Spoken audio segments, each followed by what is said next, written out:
주진우의 이슈 해설. 주진우의 이슈 해설. 구독, 좋아요, 알림 설정 부탁드립니다. 안녕하세요. 국민의힘 주진우 의원입니다. 제가 마은혁 후보 관련된 영상을 연속으로 여러 건을 찍었는데요. 그만큼 우리나라 헌정 질서를 수립하는데 매우 중차대한 문제입니다. 마은혁을 언제 임명할 거냐, 또 누가 임명할 거냐 하는 문제에 따라서 사실상 이 탄핵 재판의 구도가 바뀔 수 있기 때문에 오늘 추가 해설을 올립니다. 오늘 최상목 대행이 그 국무위원 간담회를 연다라고 하면서 사실은 굉장히 언론의 주목을 끌었습니다. 왜냐하면 저번에 최상목 대행이 정계선 재판관과 조한창 재판관 2명을 임명했을 때도 국무위원 간담회 형식을 빌려서 간담회를 연 후에 그 다음에 바로 임명을 했었거든요. 근데 오늘도 국무회의 간담회를 연다라고 하니까 혹시 마은혁을 임명하려고 하는 거 아니냐, 이런 지금 의구심 플러스 좀 걱정을 많이 했었죠. 원래 화요일은 국무회의가 열리는 날입니다. 그런데 이게 지금 헌법재판관 임명 문제는 국무회의의 정식 안건은 아니기 때문에 국무회의 간담회라는 표현을 쓰는 것이죠. 사실상 국무회의의 성격을 갖습니다.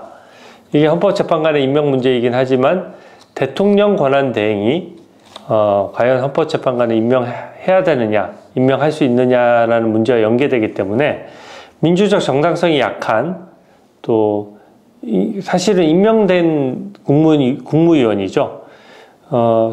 기재부 장관이자 경제부총리인 최상목 대행이 과연 독자적으로 임명할 수 있느냐, 이런 헌법적 문제가 있는 겁니다.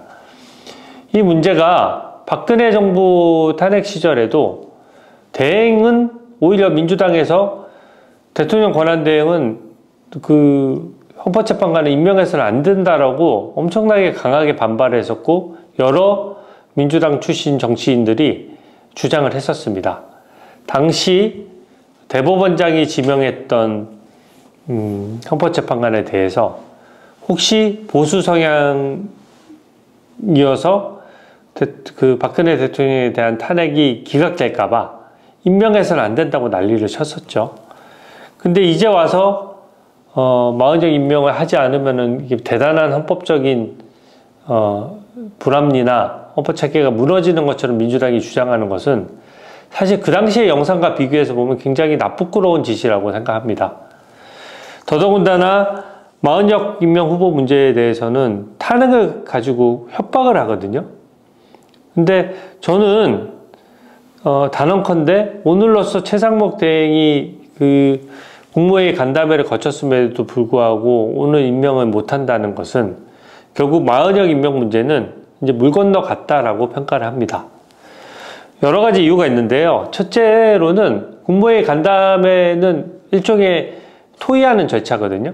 토의에서 언론 보도에서 보셨다시피 대부분의 국무위원들이 이것에 대해서 반대 의사를 표명한 것으로 보입니다. 대부분 국무위원들이 찬성을 했다라면 그 힘을 받아서 최상목 대행이 임명할 수 있었겠죠. 하지만 대부분의 국무위원들이 반대 의견을 냈기 때문에 최상목 대행도 그것을 거슬러서 이거를 실행하기가 좀 어려웠을 것 같아요.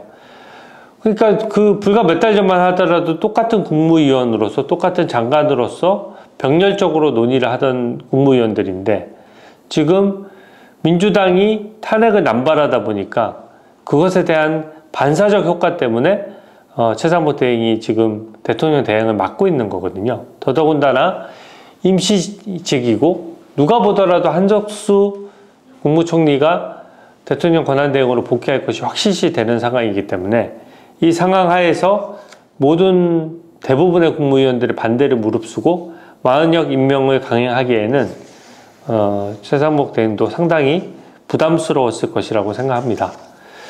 그리고 민주당의 압박도 이제 통하는 국면이 아니에요.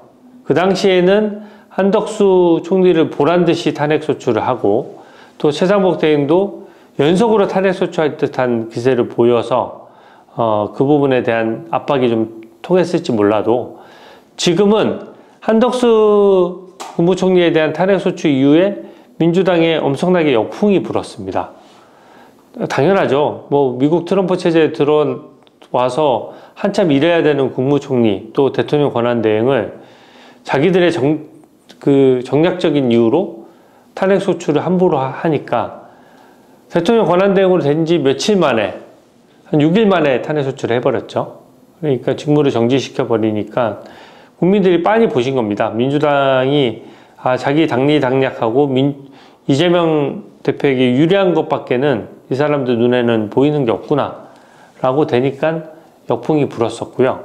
그러다 보니까 최상목 대행에 대해서도 산발적으로 이제 의원들이 마치 탄핵소추를 할 것처럼 민주당 전현희 의원이 또 뭐 나서서 얘기를 했죠. 탄핵 사유가 된다는 식으로. 하지만 잘 보시면 원내 지도부나 이런 데서는 뚜렷하게 비판을 하면서도 탄핵소추를 입에 올리지 않고 있습니다. 그러니까 이제 여론의 눈치를 본다고 할 수 있는 것이죠. 마침 탄핵소추를 열려고 하면, 탄핵을 시키려고 하면 그 만약 임명을 하지 않는다는 이유로 그 탄핵소추를 하려면 진작에 했어야 되고요. 이미 실기한 측면이 있고, 다음 일정을 보더라도 오늘 여야가 이번 달 13일, 20일, 27일 본회의를 열기로 합의했거든요. 탄핵소추는 본회의 의결사항이에요. 더더군다나 대통령 권한대행은 150석이냐 200석이냐 탄핵소추 요건에 대한 어떤 그 법리적인 문제도 있거든요. 그 상황 하에서 제일 빨리 열리는 본회의가 13일이기 때문에 13일에 강행을 한다라고 하면 역풍도 역풍이지만 시기상으로도 너무 늦게 됩니다. 그러니까 아마 그때쯤 되면은 한덕수 대행이 복귀를 했을 거예요. 그러니까 최상목 대행을 탄핵소추로 협박하는 것이 불가능해진 상황이다. 이렇게 평가를 하고요.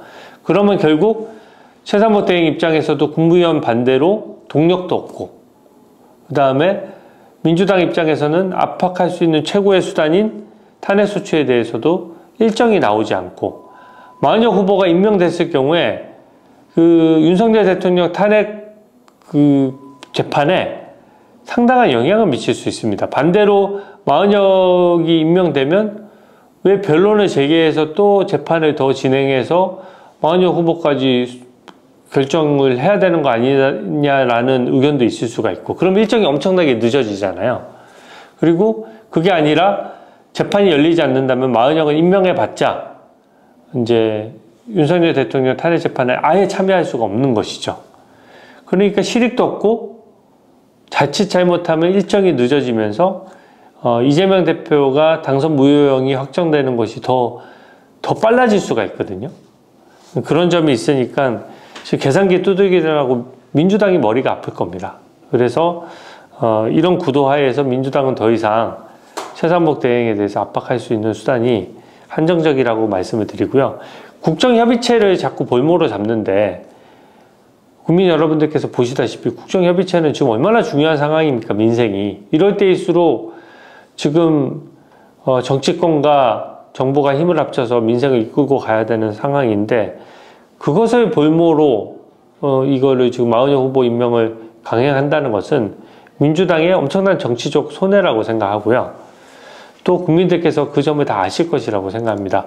헌법재판관을 9인 체제로 만드느냐 8인 체제 그대로 놔두느냐 하는 게 물론 어느 정도의 중요한 문제이긴 하지만 이게 어떻게 대한민국 국익의 최우선 과제가 될 수가 있겠습니까? 당연히 민생이 우선이고 외교가 우선이고 또 통상이 우선인 것이죠.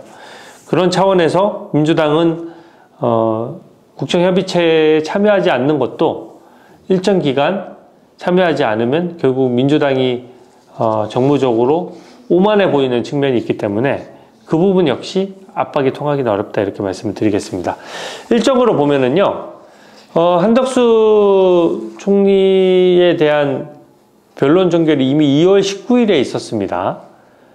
마은혁 후보는 훨씬 더 쟁점이 간단한데도 불구하고 이미 선고가 났어요.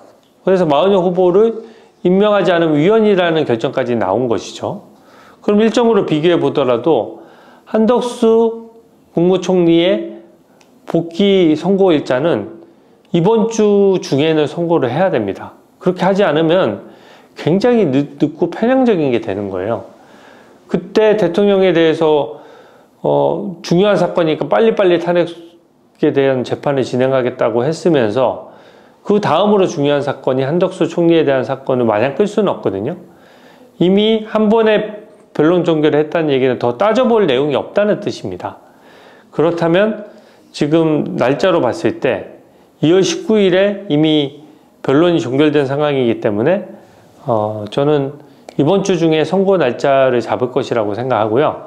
마은혁 후보 때 어땠습니까? 선고되기 이틀 뒤에 선고한다고 발표를 했어요. 그 얘기는 이르면 내일 발표를 하면서 금요일쯤 한덕수 총리의 선고 날짜가 잡힐 수도 있다는 뜻입니다.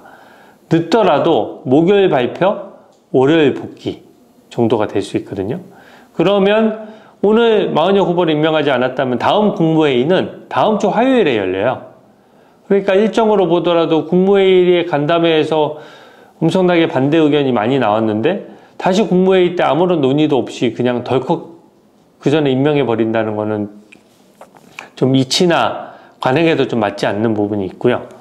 더더군다나 한덕수 총리의 복귀 날짜, 즉 선고 일자가 곧 정해질 것이 확실시되고 또 그래야만 하기 때문에 저는 마은혁 후보를 지금 최상무 대행이 지금 덜컥 급하게 임명하는 것은 이미 물 건너갔다라고 생각합니다. 마은혁 후보 임명 문제는 우리나라 헌법 정신이랑 일치돼서요. 마은혁 후보가 지금이라도 여야가 합의해서 마은혁 후보가 아닌 국민의 존경을 받을 수 있고 결정에 권위가 실릴 수 있는 훌륭한 법조인을 또 헌법재판관으로 여야 합의로 추대하는 것이 저는 순리라고 생각합니다. 오늘 최상무 대행이 사실 바로 임명할까 봐 저도 걱정을 많이 했는데요. 임명하지 않은 이유에 국민 여러분들께서 혹시 내일 오전에라도 임명하는 게 아니야? 라고 또 걱정하시는 분이 있으실 텐데 전체 정치적인 구도와 상황상 마은혁 후보에 대해서는 현재 한덕수 권한대행이 복귀하고 나서 그때 결국 한덕수 대행의 결정 여하에 달렸다라고 할 수 있습니다. 이미 헌재가 아무리 결정해봤자 시기를 못 박지 않았기 때문에 이미 헌법 불합치 결정된 법률 중에서도 아직 입법 못하고 있는 법안도 엄청 많거든요. 그런 것처럼 위헌적인 상황이라고 헌법재판소가 선언했다라고 해서 그것을 즉시 메꿔야 되는 것은 아닙니다. 이게 또 헌법재판소 셀프 결정의 측면이 있기 때문에 이 탄핵재판이 남발되고 있는 이 시기 하에서 한덕수 국무총리께서도 복귀를 하시더라도 이 부분은 굉장히 신중해야 된다. 이렇게 말씀드릴 수 있겠습니다. 오늘 해설은 이것으로 마치겠습니다. 감사합니다. 주진우의 이슈 해설